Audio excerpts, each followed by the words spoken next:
lalaki. Kada maubog mo sangit sa kundugan, ang kasakit nga na sinati. Sunod at mapuhon, maurang gayapon. Di na jud kumusap, di na jud, di na kumutagay. Di na jud kumusap, di na jud, di na kumutagay. Kasa na lang kay mong gitunulan, isa ingani nga paagi makalimtan.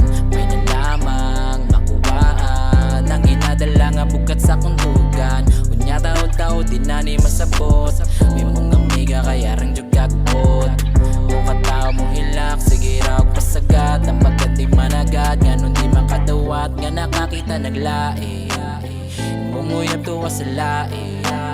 Ayaw na sige yung pangangin, daganan na lain. Tanan na mo na istorya na ilupat sa hangin. Di na jud kumusap, di na jud, di na kumutagay. Di na jud kumusap, di na jud, di na kumutagay. Kasa na lang kay mong gitunulan, ganumang imong gibiyan, gipasagdan. Di masabtan sa hinungdan, sige ra ko guna-una murag mabuwang. Isalig ang tanan gibinuwangan, nasa kahakuna kulang kay tugangan.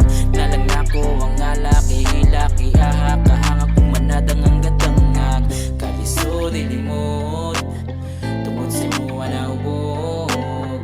Dili man tako pala hubog, dili balago ko tungod kay gihigong makatinuod. Di na jud kumusap, di na jud, di na kumutagay. Di na jud kumusap, di na jud,